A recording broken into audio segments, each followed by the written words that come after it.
Hi friends, எல்லோரும் எப்படி இருக்கீங்க? நான் லக்ஷ்மி பேசுகிறேன், 3 ஸ்டார் கிச்சனில் இருந்து. இன்றைக்கி நம்ம சுவையான சிக்கன் கட்லெட் பண்ண போகிறோம். அது எப்படி செய்யலான்றதை வீடியோக்குள்ளே போய் பார்க்கலாம் வாங்க. இப்போது ஸ்டவ்வில் பேன் வச்சாச்சு. நான் இதில் 5 ஸ்பூன் எண்ணெய் ஊற்றுறேன். சீரகம் 1 ஸ்பூன் போடுறேன். கரம் மசாலா ஒரு 1/4 ஸ்பூன் போடுறேன். நான் 2 வெங்காயம் நல்லா மெலிசாக கட் பண்ணியிருக்கேன், அதையும் இதில் சேர்க்குறேன். வெங்காயம் பொன்னிறம் ஆகிற வரைக்கும் நம்ம நல்லா வதக்கணும். பாருங்கள், வதக்கிட்டுருக்கேன். இப்போ இதில் 2 பச்சை மிளகா, 3 பல் பூண்டு, ஒரு துண்டு இஞ்சி மிக்சியில் நல்லா ஒன்றும் பாதியாக அரைச்சிருக்கேன், அதையும் இதில் சேர்க்குறேன்.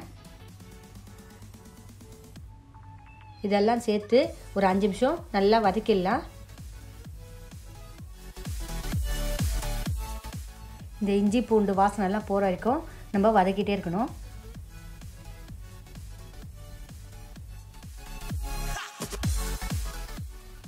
நான் பாருங்கள் 1/4 கிலோ போன்லெஸ் சிக்கன் எடுத்திருக்கேன். அதை மிக்சியில் போட்டு ஒரு வாட்டி நல்லா அரைச்சிருக்கேன். தண்ணி ஊற்றாமல் அரைக்கணும். பாருங்கள், இந்த மாதிரி வெங்காயம் பச்சை மிளகாவோடலாம் நல்லா சேர்ற மாதிரி நம்ம வதக்கி கொடுக்கணும்.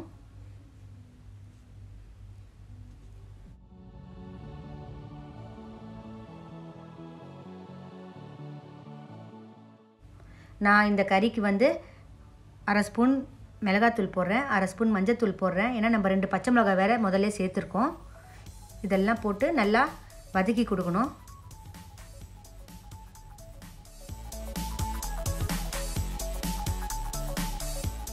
நான் 1/2 ஸ்பூன் மிளகுத்தூள் போடுறேன், அதையும் போட்டு நல்லா கலந்து கொடுத்துடலாம்.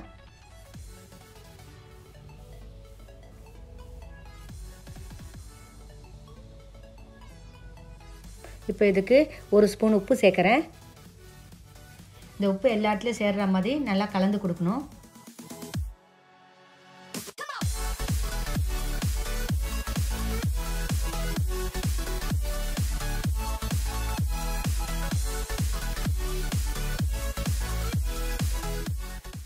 நம்ம இந்த மாதிரி வதக்க சொல்லி கறியெல்லாம் நல்லா வெந்துடும். நான் 3 உருளைக்கிழங்கு எடுத்திருக்கேன். இதுக்கு குக்கரில் 2 விசில் வச்சு வேக வச்சுருக்கேன். இப்போ இதை மேஷ் பண்ணி இதில் சேர்க்குறேன். அதில் கொத்தமல்லி ஒரு கைப்பிடி அளவு சேர்க்குறேன்.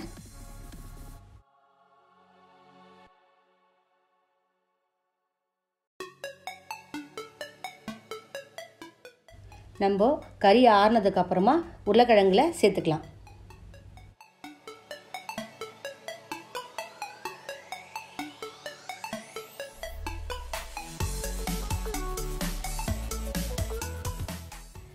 நான் இதெல்லாம் நல்லா கலந்து கொடுக்குறேன். பாருங்கள், உருளைக்கிழங்கோட சேர்கிற மாதிரி.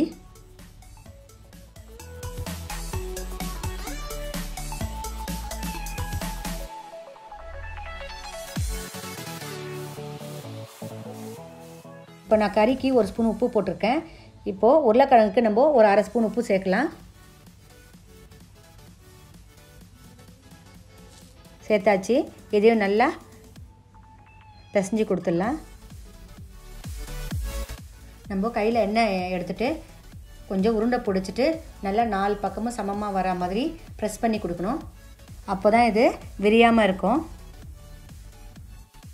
மற்ற எல்லா கட்லெட்டும் இதே மாதிரி செஞ்சிடலாம்.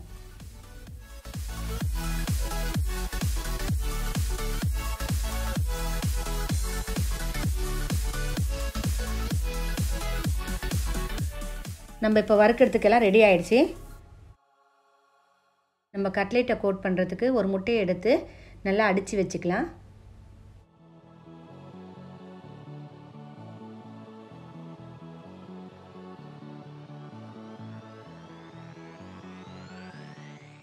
இப்போ இதில் 1/2 ஸ்பூன் மிளகுத்தூள் சேர்க்கணும்.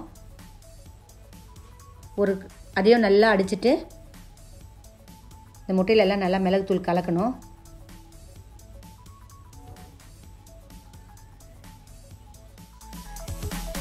நான் 5 ஸ்பூன் எண்ணெய் ஊற்றி ஷாலோ ஃப்ரை பண்ணிக்கிறேன்.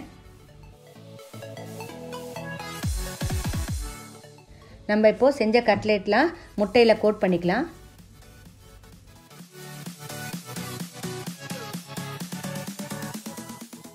நம்ம எல்லா கட்லெட்டும் முட்டையில் கோட் பண்ணியாச்சு. இப்போ நம்ம பிரெட் க்ரம்ஸில் கோட் பண்ணிடலாம்.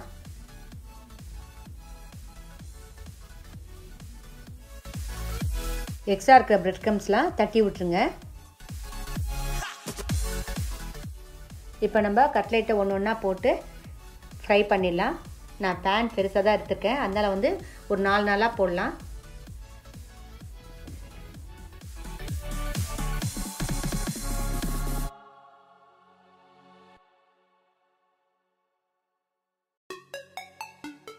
ஃப்ரை பண்ண சொல்ல லோ ஃப்ளேம்லேயே வச்சு ஃப்ரை பண்ணிக்கோங்க.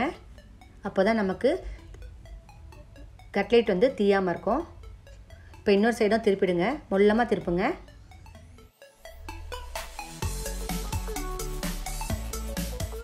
கட்லெட் பாருங்கள் இவ்வளோ நல்லா ஃப்ரை ஆகிருக்கு.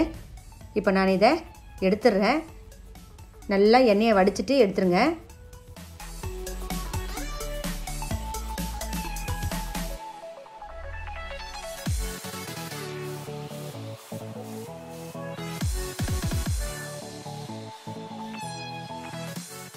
நான் இப்போ இருக்கிற மீதி 3ஐயும் போட்டுறேன்.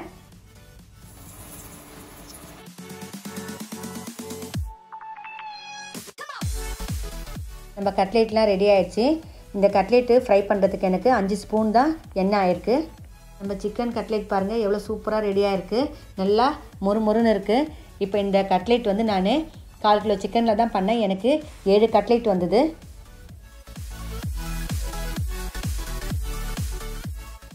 கட்லெட் நல்லா கிறிஸ்பியாக இருக்குது, உள்ளெல்லாம் கூட நல்லா வெந்திருக்கு. இதே மாதிரி நீங்களும் உங்கள் வீட்டில் செஞ்சு பாருங்கள், டேஸ்ட் பண்ணுங்கள். இந்த வீடியோ உங்களுக்கு பிடிச்சிருந்தா லைக் பண்ணுங்கள், உங்கள் ஃப்ரெண்ட்ஸுக்கெலாம் ஷேர் பண்ணுங்கள். என்னுடைய சேனலுக்கு மறக்காமல் சப்ஸ்கிரைப் பண்ணுங்கள், பக்கத்தில் இருக்க பெல் பட்டனையும் கிளிக் பண்ணுங்கள். அப்போ தான் நான் போடுற புது புது வீடியோலாம் உங்களுக்கு உடனுக்குடனே அப்டேட் ஆகும். தேங்க்யூ.